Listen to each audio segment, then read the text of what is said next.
Buenas noches, hermanos, que el Señor les bendiga.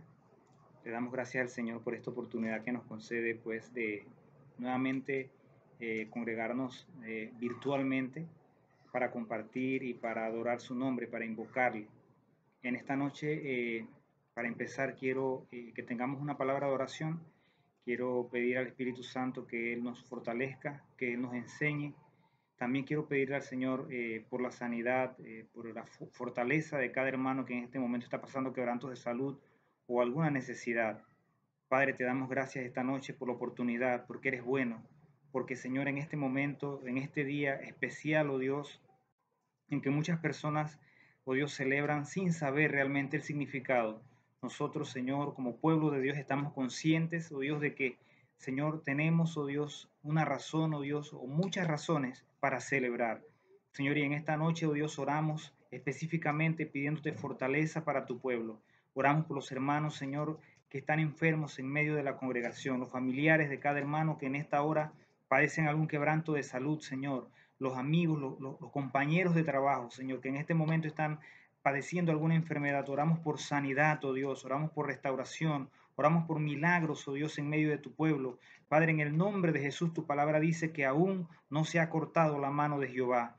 Pedimos también fortaleza, fortaleza para aquellos que en este momento están pasando alguna necesidad, fortaleza para aquellos que se sienten solos, para aquellos que se sienten en alguna prueba, que están pasando alguna prueba, Señor. Pedimos fortaleza, pedimos la paz de Dios que sobrepasa todo entendimiento en cada corazón, en cada vida, Padre, en cada familia, en cada hogar, oh Dios. Aunque esta es una Navidad poco común, Señor, pedimos, Señor, que tu paz invada cada corazón, cada familia, en el nombre de Jesús, porque tú estás con nosotros, como dice tu palabra, y he aquí yo estoy con ustedes todos los días hasta el fin del mundo. Pedimos tu bendición en esta noche, Señor, en lo que vamos a compartir. Bendice cada vida, Señor, enséñanos por tu palabra. Espíritu Santo, corrígenos, Señor, guíanos a toda verdad. Tú eres nuestro Dios y nuestra confianza está en ti. Te damos toda la gloria, Señor, todo el honor, toda la alabanza, Padre. Gracias por tu amor, por tu fidelidad, porque estás con nosotros, Señor. En el nombre de Jesús te bendecimos. Amén y amén.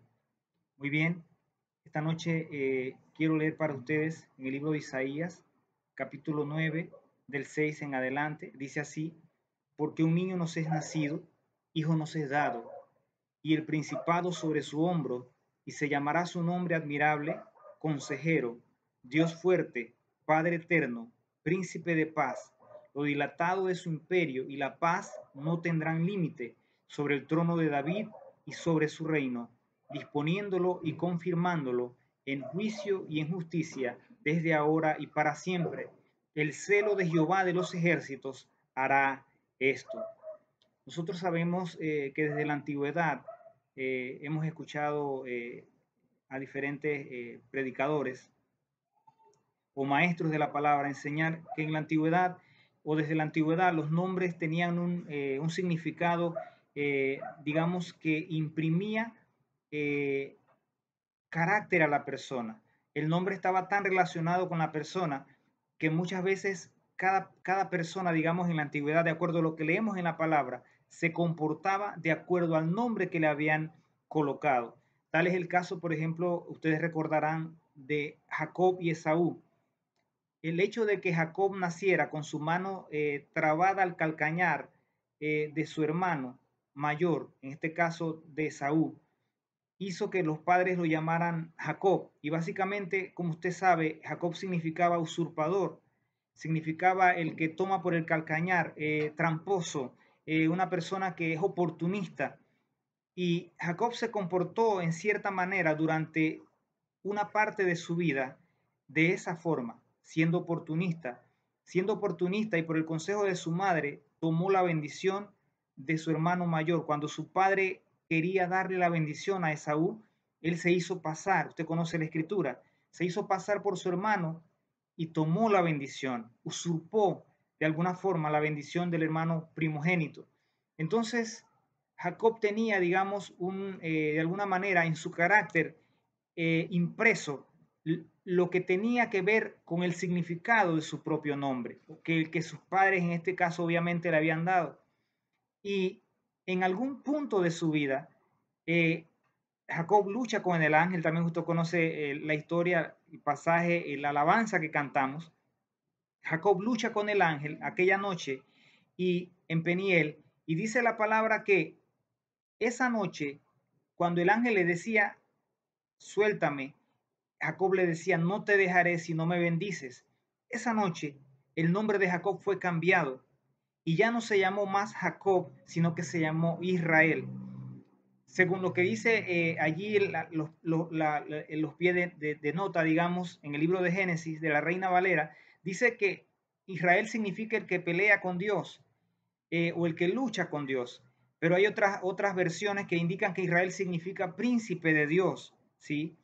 O uno principal con Dios. Entonces, el nombre fue cambiado radicalmente, dándole un giro de probablemente de 180 grados en otra dirección, de ser un usurpador y un suplantador a un príncipe con Dios o a uno que lucha al lado de Dios. Eso es un nombre completamente diferente y con un significado totalmente distinto y poderoso. Entonces, este era el caso, digamos, desde la antigüedad. El nombre era dado a cada hijo o a cada persona y este nombre imprimía en el carácter de la persona cierto comportamiento. Tal es el caso de Jabes. La palabra dice que Jabes significaba el que causa dolor. Y básicamente su madre le puso este nombre porque cuando lo dio a luz, parece que fue lo que llaman un parto seco y fue muy doloroso, probablemente más doloroso que el resto de sus hermanos.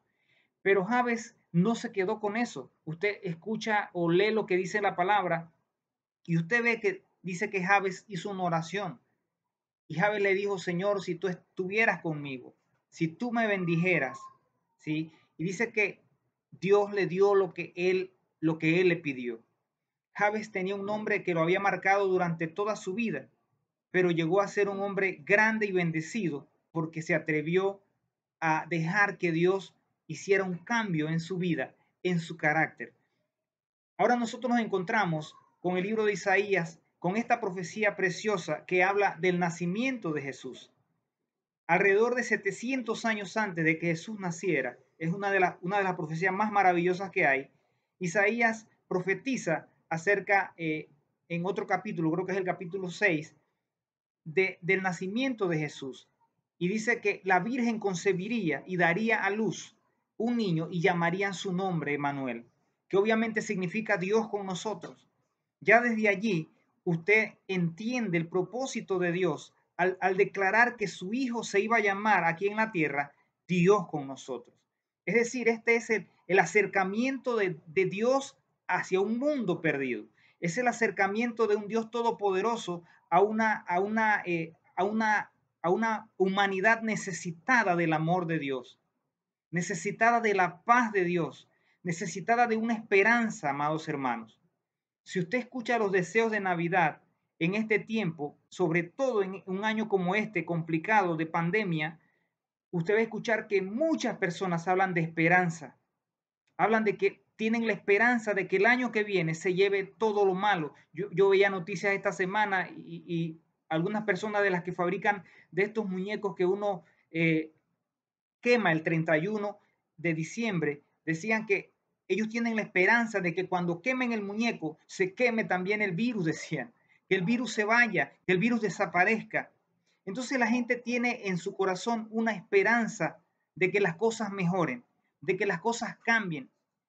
Y Jesús, anunciado 700 años antes, el nombre de Jesús, anunciado 700 años antes, ya brindaba esta esperanza que el mundo necesita todavía hoy por hoy.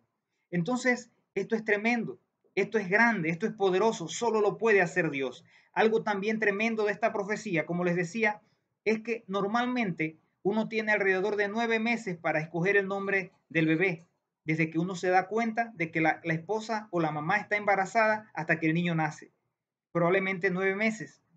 Pero Jesús, amados hermanos, se le escogió el nombre por el Padre Eterno 700 años antes aproximadamente de que Jesús naciera, para que usted vea lo poderoso que es Dios y lo importante que era el nombre que Dios le estaba dando a su propio Hijo. Entonces, luego leemos, como acabamos de hacerlo, en Isaías 9, y comienza Isaías a hablar de los nombres divinos que iba a tener Jesús. No solo Emanuel, Emanuel, digamos, era su nombre de pila, pero aparte de eso, habían otros nombres que imprimían a su carácter rasgos de la deidad que Jesús ostentaba con el Padre. Y es esta noche lo que vamos a ver hasta donde nos permite el tiempo rápidamente. Lo primero que vemos es que Isaías anuncia, dice, porque un niño nos es nacido. Este nacimiento era importante, amados hermanos. Este nacimiento traía esperanza, como les decía. Este nacimiento era algo que la gente añoraba. Si usted estudia o ha escuchado, el pueblo de Israel en el tiempo que Jesús nació, tenía, tenía la esperanza que viniera el Mesías. Ellos llamaban al ungido o al que los iba a libertar del imperio romano. Israel tenía más de 400 años de oscuridad espiritual en la que Dios no le transmitía ninguna profecía al pueblo de Dios hasta que entra Juan el Bautista en escena. Y Juan el Bautista se convierte probablemente en la primera luz que el pueblo de Israel puede ver en 400 años de oscuridad espiritual. Juan el Bautista se convierte en un baluarte espiritual para el pueblo de Israel, pero él solo era el que preparaba el camino del Señor. Luego Jesús entra en escena y cuando Jesús entra en escena, la gente esperaba un libertador, la gente esperaba un príncipe glorioso, alguien que los iba a liberar físicamente del imperio romano. Pero Jesús vino en un plano superior, Jesús vino en un plano espiritual.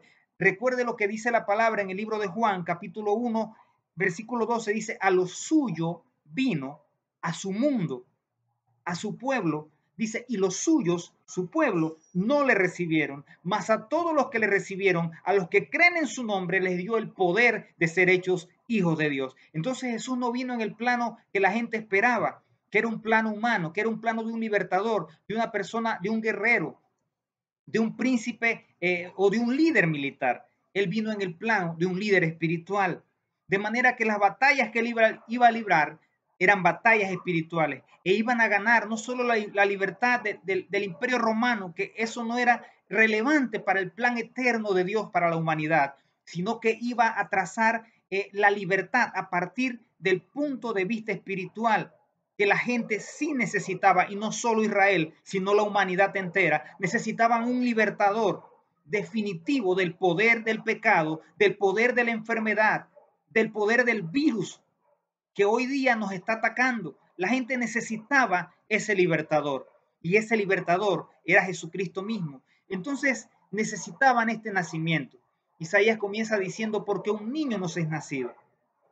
¿Cuántas familias, amados hermanos, tienen su esperanza en que nazca, ¿sí?, esa siguiente generación?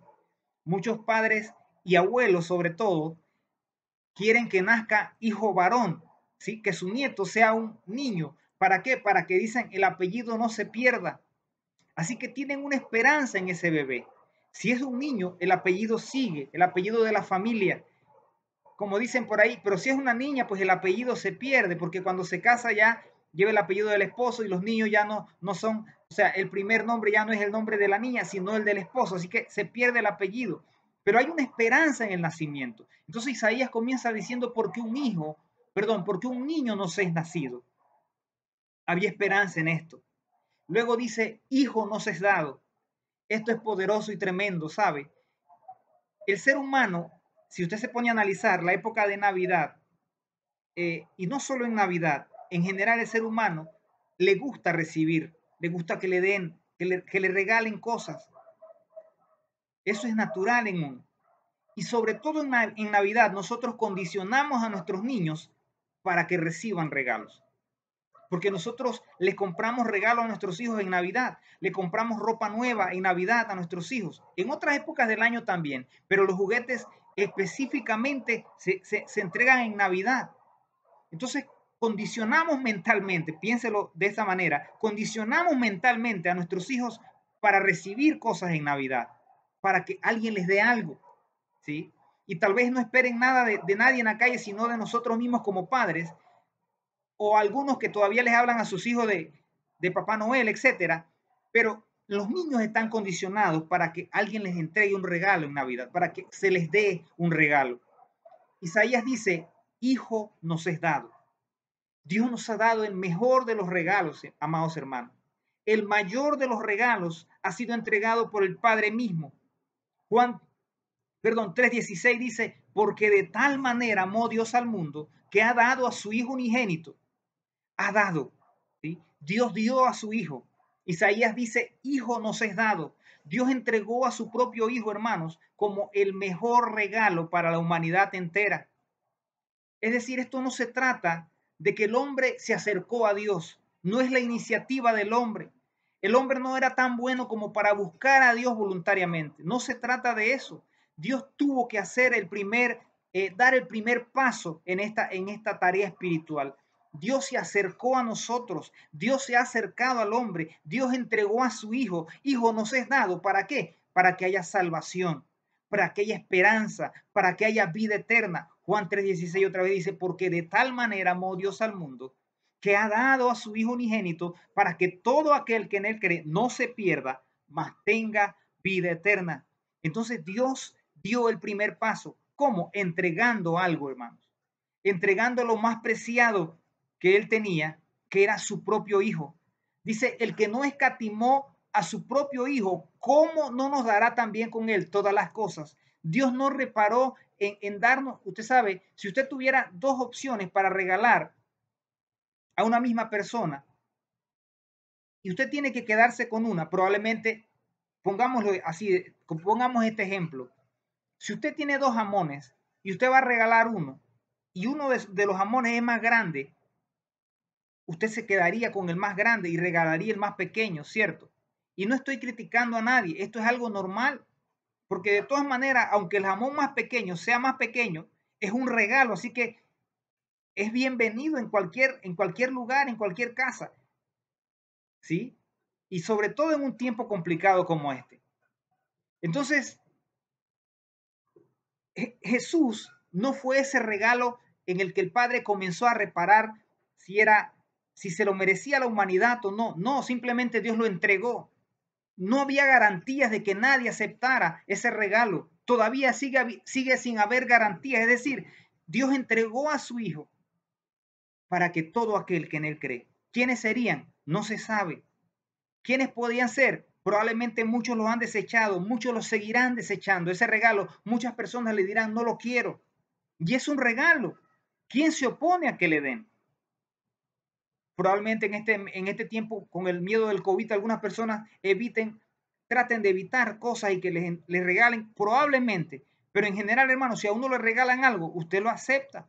Y aún en el tiempo de pandemia, hermano, uno le echa alcohol o lo lava bien. O sea, ¿sí me explico? Si alguien me va a dar un jamón en este tiempo, hermano, yo no me voy a poner que por el COVID no lo voy a aceptar. No, hermano. Usted deme el jamón, yo me encargo de prepararlo. Bueno, yo no lo preparo, mi esposa, pero yo me encargo de arreglar el tema de la limpieza del jamón. No hay problema con eso. Entonces, mucha gente, a pesar de que Jesús es el regalo que Dios nos ha dado, ¿sí? No lo están aceptando. Eso es triste. Dice, Hijo nos es dado, es el regalo de Dios. Dice, y el principado sobre su hombro. Esto habla del poder, esto habla de que él iba a tener en algún momento la carga como rey de reyes y señor de señores. De hecho, él es el rey de reyes y señor de señores, amados hermanos. Sobre él no hay otro trono, no hay otro dominio, no hay otro principado. Él es la máxima autoridad. El Padre lo exaltó hasta lo sumo y le ha dado un nombre que es sobre todo nombre, para que en el nombre de Jesús se doble toda rodilla de lo que está en los cielos, en la tierra y debajo de la tierra, y toda lengua confiese que Jesús es el Señor, para la gloria del Padre. Entonces, el principado está sobre su hombro, la máxima autoridad, el máximo rango, dice uno en buen panameño, la charratela. Las barras, hermano, las tiene el Señor. Gloria a su nombre para siempre. El principado está sobre su hombro. Él es la máxima autoridad. Luego Isaías sigue diciendo, y se llamará su nombre admirable. Admirable, consejero. Jesús es nuestro maravilloso consejero, amados hermanos. ¿Qué persona que conoce a Jesús no se admira de su grandeza? ¿Qué persona, qué pecador que es lavado con la sangre de Cristo, que es rescatado de la calle, rescatado de la droga, rescatado de una vida de perdición? ¿Qué persona no se admira de la grandeza, del poder, del amor de Dios? Su nombre es admirable. Su nombre es consejero. Hermano, desde los 12 años Jesús compartía con los doctores de la ley en el templo. Se le perdió a los papás en una fiesta en la que fueron con él a Jerusalén. Y cuando lo buscaron y no lo encontraron, regresaron hasta Jerusalén, y cuando lo encontraron compartiendo con los doctores de la ley. Consejero, amados hermanos. ¿Quién no necesita un buen consejero o un buen consejo? ¿Qué persona no agradece cuando está en un error que otro se le acerque y le diga, perdóname, pero esto es mejor que lo hagas de esta manera? Probablemente hay muchos malagradecidos y en el momento no aceptan el consejo. Puede ser, pero yo le aseguro, como dice el refrán, el que escucha consejo llega viejo. Yo le aseguro que cuando uno escucha el consejo, hermano, y usted se evita el dolor de cabeza, usted le agradece probablemente de por vida a alguna persona el consejo que le dio. De por vida. Hay consejos que se agradecen de por vida. ¿Por qué? Porque si no hubiera seguido ese consejo, su vida probablemente sería otra, sería distinta, y no precisamente sería algo bueno, sino malo. Entonces, quién no necesita, quién no agradece un consejero? Dice Isaías, y se llamará su nombre Dios fuerte. Amados, Él es el más poderoso. ¿Usted recuerda esa porción donde Jesús habla del ladrón? Dice que viene un hombre fuerte, armado, pero llega otro más fuerte que él y lo vence, hermanos. ¿Sabe quién era el más fuerte que el hombre armado? Jesús. El primero representa al enemigo, a Satanás, y el segundo, el más fuerte que el anterior, que vence al anterior, ese es Jesucristo. Hermano, Jesús se levantó de la tumba victorioso, gloria a Dios para siempre, sobre el diablo, sobre los principados, sobre las potestades, sobre el pecado, sobre la enfermedad, sobre la oscuridad, hermanos. Él es la luz del mundo. Él se levantó victorioso sobre lo que a usted se le puede ocurrir, el problema más grande que tenía la humanidad, que era estar separado de Dios. Jesús solucionó eso de raíz, hermano. Él se convirtió en el puente que conecta al hombre con Dios. No había mayor problema que ese, hermano. No hay mayor problema que el hombre esté perdido sin Dios. Ese es el mayor de los problemas. Lamentablemente uno no lo ve así. ¿Por qué? Porque uno está en tinieblas. Pero si uno tuviera lucidez y pudiera ver cuál es el mayor problema de la humanidad, la gente entendería que es estar sin Dios. Ese es el mayor problema. Esa es la muerte eterna, hermano. No hay mayor problema que ese. Ni la enfermedad es mayor problema que estar perdido sin Dios. Entonces Jesús vino, hermano, como Dios fuerte, ¿sí? Como el más poderoso, a resucitar, a vencer, hermano, a cualquier enemigo, hasta la propia muerte, hermano. No había nadie que hubiera vencido a la muerte, a pesar de que habían habido, digamos, resurrecciones de los muertos antes de que Jesús viniera. Elías, ¿sí?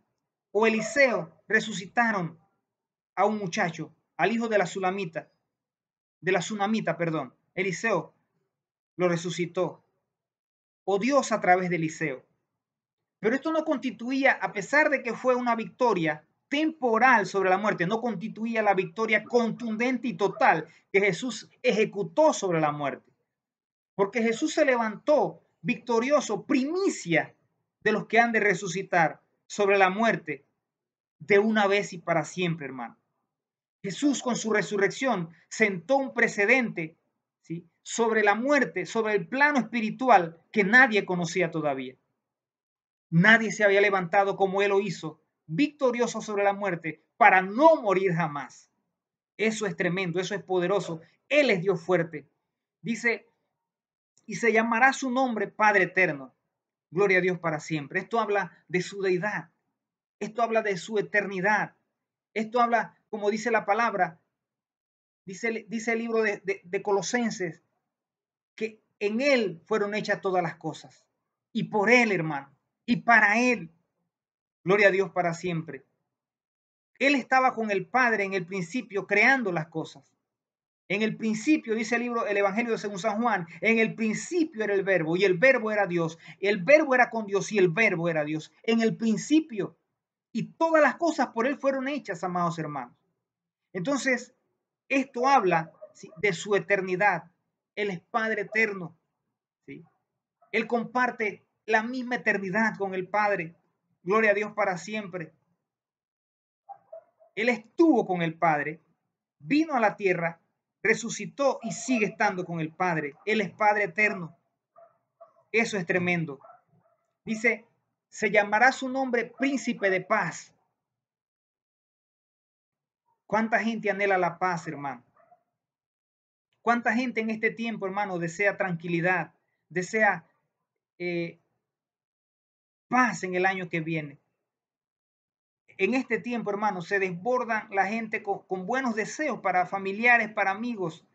Uno desea cosas buenas a sus familiares, a sus amigos. Te deseo lo mejor en el 2021, te deseo lo mejor en el año que viene, deseo que tengas salud, que tengas paz, deseo, si me explico, mucha gente necesita paz. Isaías dice que su nombre es Príncipe de Paz, gloria a Dios para siempre. Él vino, hermanos, para darnos paz. Él es el gran pacificador, Colosenses 1:20. Dice, haciendo la paz mediante su cruz, dice la palabra allí. Eso es tremendo. Jesús vino a reconciliarnos con Dios. Estábamos enemistados con Dios. Éramos enemigos de Dios, hijos de ira, dice la palabra. Y Jesús vino y hizo las paces. Él nos puso en comunión con Dios. Él hizo otra vez el match. Él es el puente. Juan 14:6 dice, yo soy el camino, la verdad y la vida. Nadie viene al Padre si no es por mí, dice Jesús. Él es el camino. Él es el príncipe de paz. Él nos puso otra vez bien con Dios, hermano. Y no solo eso, sino que hoy día sigue intercediendo a la diestra del Padre por nosotros. Si hubiéramos pecado, dice la palabra, dice una de las epístolas del apóstol Juan, si hubiéramos pecado, dice, abogado tenemos. Jesús es nuestro abogado. Él es el príncipe de paz.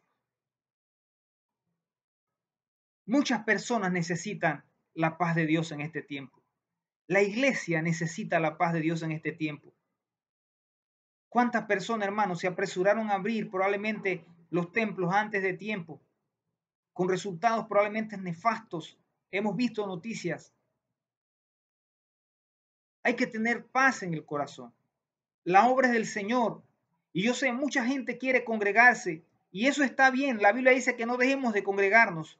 Pero, amados, la palabra también dice que seamos sabios. Dice que el entendido o el sabio ve el mal en el camino y se aparta, pero el negligente, el necio pasa y recibe el daño.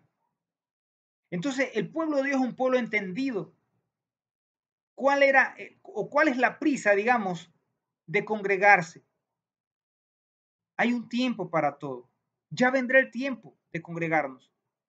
Y va a ser glorioso, va a ser tremendo.